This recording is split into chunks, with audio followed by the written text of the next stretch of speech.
You guys have asked for it for a while and it's finally here. Zapdos, the thundering member of the legendary birds and mascot of Team Instinct. This flying generator likes to hang out in abandoned power plants and mines, places where it can discharge its massive electrical power. From the looks of that, we know that Zapdos has to be one of the most powerful electric Pokemon ever to launch a Thunderbolt. Or is it? No, yeah, you guys already know what it is. In the following video, we'll be discussing these popular competitive formats. And yeah, you can tell just by looking at this that we've got a lot to cover, so let's get right into it. Zapdos was one of the few Pokemon in Generation 1 who could lay claim to the title of Mixed Sweeper. In fact, though it shared the same special stat of 125 as all the legendary birds, it actually had a lower attack stat than Moltres. What let Zapdos do its job so effectively was its access to Drill Peck, which, combined with its great 100 base speed and even better typing, meant it was extremely hard to stop. That is, unless your name was Rhydon or Golem. Zapdos was completely unable to do anything to the resident rock types of Gen 1, and in return got 2-hit KO'd by their stab rock slides. It can't be overstated how important those two Pokemon were to stopping Zapdos. With the ability to spread paralysis, 3-hit KO Chansey, and boost its own speed, Zapdos was a terrifying prospect otherwise. That's why it's still so good as a late game sweeper. Remove those threats and Zapdos could run amok. This is one of those Pokemon that is almost meta-defying, not in how much it's used, but in how it's not used. While Golem and Rhydon are amazing Pokemon on their own in Gen 1, the threat of Zapdos most definitely boosted their usage. In fact, some recent discoveries have boosted Zapdos quite a bit, but we'll cover that in more detail in the upcoming Part 3 of Gen 1 Battling Explained when we talk about moves. For now, just remember Zapdos was scary to anything that wasn't literally made out of rocks and dirt. Alright, Gen 2. You've probably gotten used to me by now introducing a Pokemon in Gen 2 with the effect the Special Split had on it. While Zapdos did lose a pretty hefty 35 points, it was in its special defense, which honestly didn't make that much of a difference, as it was still being run as a mixed sweeper. In fact, its defenses were still pretty serviceable for a set taking advantage of one of Gen 2's new biggest toys, Rest Talk. And by the way, I should have mentioned this before, but using Sleep Talk Rest in Gen 2 still healed you back to full even if you were asleep. Now that's busted. Which is why Snorlax was so good. Anyway, the introduction of Spikes also was a little cherry on top for Zapdos. While it couldn't use it itself, it took no damage from them due to its flying typing, and the entry hazard damage meant it could pick up some KOs that might have eluded it otherwise. And one last plaything for Zapdos came in the form of Hidden Power, which gave it an answer to ground types, and could be swapped between ice, water, and grass depending on which Pokemon you wanted to be most prepared for. Thunder and HP Ice in particular gave an almost Bolt Beam-like coverage, with Thunder's raw power meaning it could even give defensive walls like Miltank second thoughts about switching in. That said, specially defensive walls were still its biggest counters. Blissey sort of turned it into a stall war, but since Blissey often carried screens or some form of status, it wasn't exactly a winning matchup for Zapdos. Snorlax, as the best non-Uber Pokemon in the generation and a massive special wall, could use Zapdos as setup bait. And finally, Raikou's ability to tank Thunder hits and either phase with Roar or launch off a Hidden Power Ice made it another problem point for Zapdos. With all that said, Zapdos' great all-around stats and typing gave it high usage in Nintendo Cup and even recent competitive Gen 2 meta. It also had access to a lot of other tantalizing support options, such as Light Screen, Reflect, Thunder Wave, and Whirlwind. Alright, Gen 3. Gen 3 is pretty much more of the same. Everything that we've talked about making Zapdos good in previous generations made it great in this one, and with the advent of Pressure as its ability, it can now stall out Blissey. It had the ability to take hits and dish it out in return on threats like Metagross, Milotic, and Gengar. It also had its old mixed attacking role if it wanted to, or it could even run a Baton Pass set trying to pass Substitute or Agility. This last set is due to its ability to seriously damage Skarmory, Weezing, Suicune, and Swampert, all prominent phasers who couldn't fulfill their main role against Zapdos. If anything, Gen 3 helped Zapdos out, although it still had issues with Blissey, Snorlax, and a new special wall of Regice. Solo Electro types that could take its hits like Raikou and Jolteon also posed problems, but Zapdos was overall in great shape in Gen 3. Alright, Gen 4, and if you thought Zapdos was versatile before, check it out now. Although Zapdos predictably wasn't too big of a fan of the rocks that would inevitably clip it on its way in, the fact that it only lost 25% meant a quick roost could restore it quite quickly, and Zapdos had far more pros than cons to its name when considering it for the team. The fact that it only had to use one slot for healing meant it was now freed up to use some of that versatility it got before, but couldn't use because of Rest Talk. This is because it got a new addition of the move Heat Wave for some added coverage. And there are many sets to talk about, but the most prominent was its physically defensive variant. Zapdos utilized Roost and Pressure to waste opponents' PP while still dishing out a fair amount of damage due to its naturally high special attack. Zapdos' typing let it effectively resist many of the top steel types in the tier, such as Scizor, Lucario, and Metagross. A specially defensive variant was also seen, but with more focus on actually setting up for the team. This Zapdos could come in on things that otherwise threatened it, like Starmie and Heatran, and either set up a light screen or potentially cripple an opposing threat with Thunder Wave. Really, Zapdos had a remarkable amount of different strategies it could run,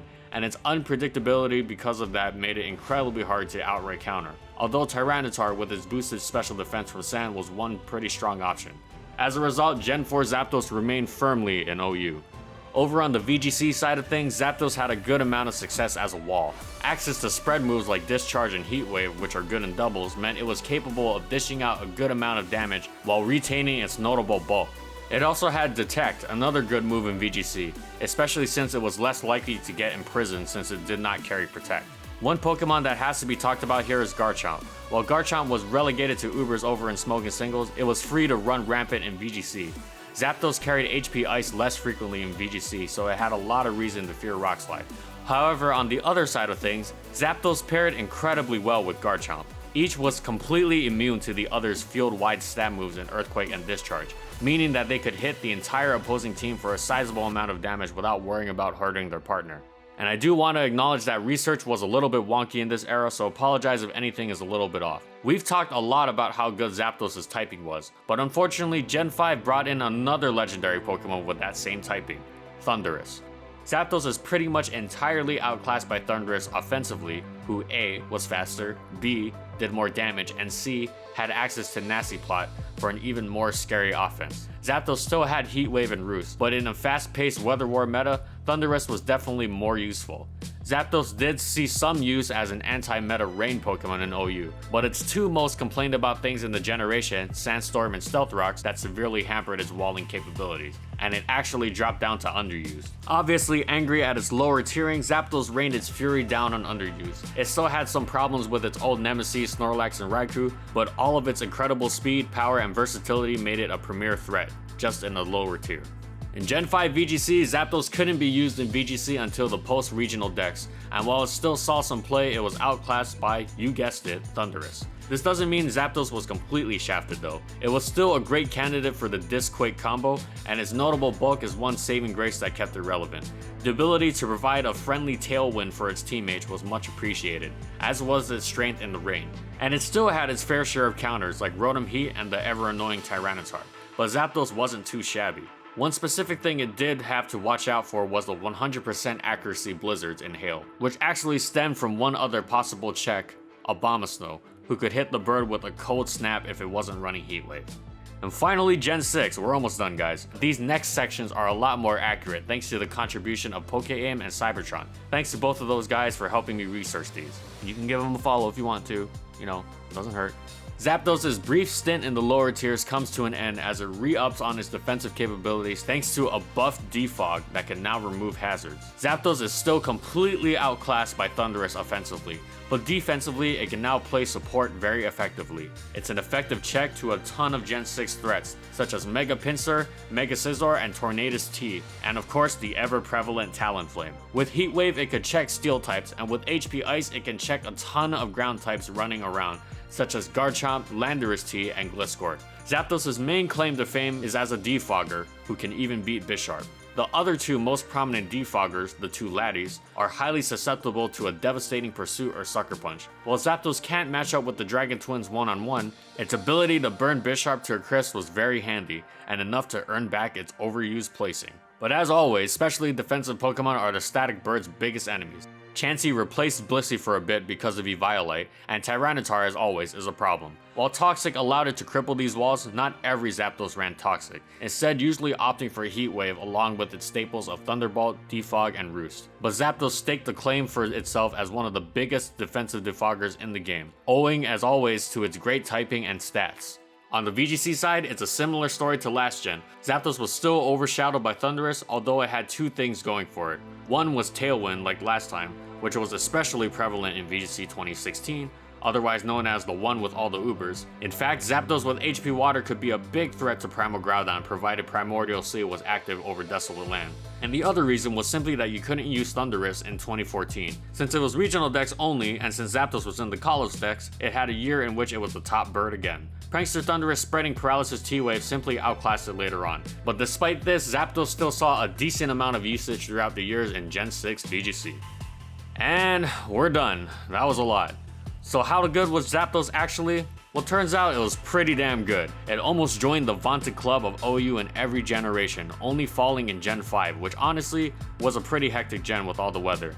Zapdos has some things going for it that make it an eternally appealing Pokemon. A fantastic typing, equally great stats, and an absurdly large move pool that make it hard to ever outright counter. While that last pro has been rendered a bit more irrelevant with Thundurus taking over the typing on the offensive side, Zapdos is likely going to be a top threat for a long time to come. Thanks for watching everyone. If you liked the video, be sure to subscribe to False Swipe Gaming for more weekly Pokemon content. And of course, comment on which Pokemon you want to see next. Though next video, I think you know which bird is coming next. I mean, there's only one left. And alright, follow all this stuff on my crew too, and that's all I got. See you later, everyone.